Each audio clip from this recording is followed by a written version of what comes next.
નમસ્કાર. ભારતમાં લાખો લોકો પેટીએમ વાપરે છે અને આ સમાચાર એ દરેક માટે ખૂબ જ મહત્વના છે. ફાઇનાન્સ અને ટેકની દુનિયામાં સમજો કે એક મોટો ભૂકંપ આવ્યો છે. રિઝર્વ બેંક ઓફ ઇન્ડિયા એટલે કે આરબીઆઈએ પેટીએમ પેમેન્ટ્સ બેંકનું લાયસન્સ જ રદ કરી દીધું છે. તો આનો મતલબ શું છે અને હવે આગળ શું? ચાલો આ બધું જ એકદમ સરળ શબ્દોમાં સમજીએ.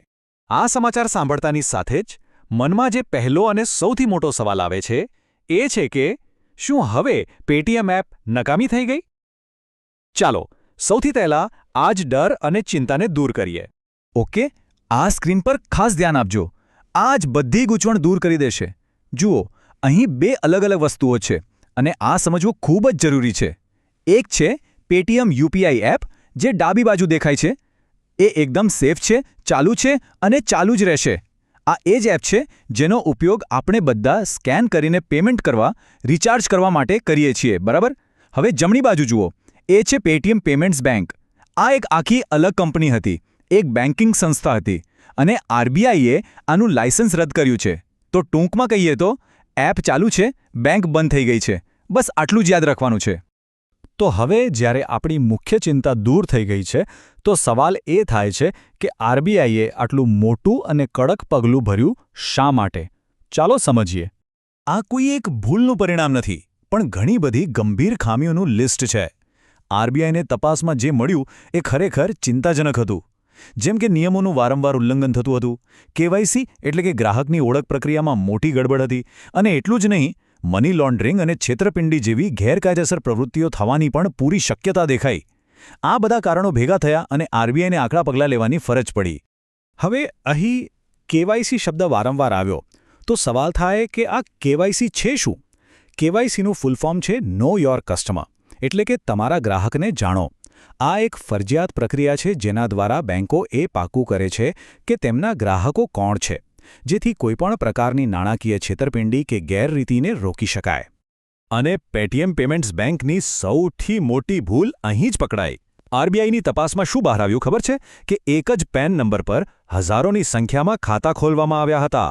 આ તો બહુ જ ગંભીર બાબત છે. આવા ખાતાઓનો ઉપયોગ મોટાભાગે મની લોન્ડરિંગ અને ફ્રોડ કરવા માટે જ થતો હોય છે. અને હા, આરબીઆઈએ આ નિર્ણય પોતાની મરજીથી નથી લીધો. આપણો 1949નો બેન્કિંગ રેગ્યુલેશન એક્ટ સ્પષ્ટપણે કહે છે કે જો કોઈ બેંક લોકોના પૈસાની સુરક્ષામાં નિષ્ફળ જાય તો લોકોના હિતમાં આરબીઆઈ પાસે તેનું લાયસન્સ રદ કરવાની પૂરી સત્તા છે. અને અહીં બરાબર એ જ થયું છે. ચાલો હવે એ જોઈએ કે આ નિર્ણય કોઈ અચાનક નથી લેવાયો. આ તો એક લાંબી પ્રક્રિયાનું અંતિમ પરિણામ છે. આ ટાઈમલાઈન પર નજર નાખો. આના પરથી ખ્યાલ આવશે કે આ બધું કંઈ રાતોરાત નથી થયું. આ તો લાંબા સમયથી ચાલી રહ્યું હતું. વાતની શરૂઆત થઈ હતી છેક 2018માં. ત્યારે આરબીઆઈએ પહેલીવાર કહ્યું કે ભાઈ, તમે નવા ગ્રાહકો ઉમેરવાનું બંધ કરો. પછી 2022માં આ પ્રતિબંધને વધુ કડક બનાવવામાં આવ્યો, પણ કોઈ સુધારો ન થયો. એટલે 2023માં તો આરબીઆઈએ 5,39 લાખ રૂપિયાનો મોટો દંડ પણ ફટકાર્યો. અને છેલ્લે 2024ની શરૂઆતમાં પૈસા જમા કરવા પર અને ટોપઅપ પર પણ રોક લગાવી દીધી.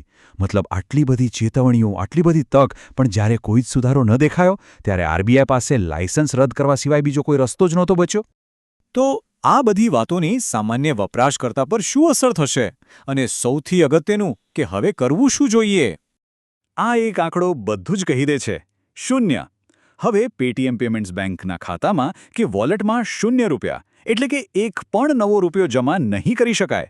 પણ હા, જે પૈસા પહેલેથી જ અંદર પડેલા છે એ એકદમ સુરક્ષિત છે અને એને ઉપાડી શકાય છે. તો ગભરાવાની જરૂર નથી.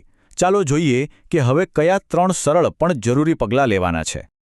અહીં એક સિમ્પલ એક્શન પ્લાન છે.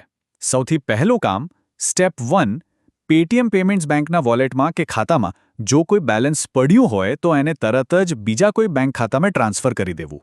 બીજું, સ્ટેપ 2, ફાસ્ટેગ. જો ગાડી પર પેટીએમ પેમેન્ટ્સ બેંકનો ફાસ્ટેગ લાગેલો હોય તો એ હવે કામ નહીં કરે. એટલે જલ્દીથી બીજી કોઈ બેંકનો નવો ફાસ્ટેગ લઈ લેવો પડશે. અને ત્રીજું અને સૌથી અગત્યનું કામ, સ્ટેપ 3, જો કોઈ ઈએમઆઈ, એસઆઈપી કે બીજા કોઈ બિલની ઓટો પેમેન્ટની સૂચના આ ખાતા સાથે જોડાયેલી હોય તો એને પણ તાત્કાલિક બદલીને બીજા કોઈ બેંક એકાઉન્ટ સાથે લિંક કરી દેવી. આ 3 કામ કરવા ખૂબ જરૂરી છે. અને ચાલો ફરી એકવાર યાદ કરી લઈએ. સમસ્યા પેટીએમ એપમાં નથી, એ તો પેટીએમ પેમેન્ટ્સ બેંકમાં હતી. એટલે જો પેટીએમ એપનો ઉપયોગ એસબીઆઈ, એચડીએફસી કે બીજી કોઈ બેંકના ખાતા સાથે યુપીઆઈ માટે થતો હોય તો બધું પહેલાંની જેમ જ ચાલશે. Scan and pay, bill payment, recharge આ બધું જ ચાલુ રહેશે, કારણ કે હવે એપ એક્સિસ બેંક જેવી બીજી મજબૂત બેંકો સાથે કામ કરશે. આ ઘટના માત્ર પેટીએમ માટે જ નહીં, પણ આખા ફાઇનાન્શિયલ ટેકનોલોજી એટલે કે ફિનટેક ઉદ્યોગ માટે એક મોટો અને સ્પષ્ટ સંદેશ લઈને આવી છે. આ નિર્ણયની સીધી અસર યુપીઆઈ માર્કેટ પર પડશે એ નક્કી છે. અત્યાર સુધી પેટીએમ માર્કેટનો એક મોટો ખેલાડી હતો, પણ હવે તેના બેન્કિંગ ઓપરેશન્સ બંધ થવાથી નિષ્ણાતો માની રહ્યા છે કે ફોનપે અને ગૂગલ પે જેવા તેના મુખ્ય સ્પર્ધકોનો બજાર હિસ્સો વધુ મજબૂત બનશે અને તેમનું વર્ચસ્વ પણ વધશે. આ આખી ઘટનાનો જે બોધપાઠ છે ને તે આ એક વાક્યમાં સમાયેલો છે. નવીનતા એટલે કે ઇનોવેશન તમને આગળ તો લઈ જઈ શકે છે, પણ બજારમાં લાંબો સમય ટકી રહેવા માટે નિયમોનું પાલન અને ગ્રાહકોનો વિશ્વાસ અનિવાર્ય છે. પેટીએમનો આ કિસ્સો એ જ શીખવે છે કે ઝડપી વૃદ્ધિના ચક્કરમાં નિયમોને અવગણી શકાય નહીં. અને અંતે આ ઘટના એક મોટો પ્રશ્ન ઊભો કરે છે. શું ભારતની ફિનટેક કંપનીઓ ઝડપી નવીનતા અને કડક નિયમોનું પાલન આ બંને વચ્ચે એક યોગ્ય સંતુલન સાધી શકશે? આવનારા સમયમાં આ ક્ષેત્રનો વિકાસ કદાચ આ જ સંતુલન પર નિર્ભર રહેશે.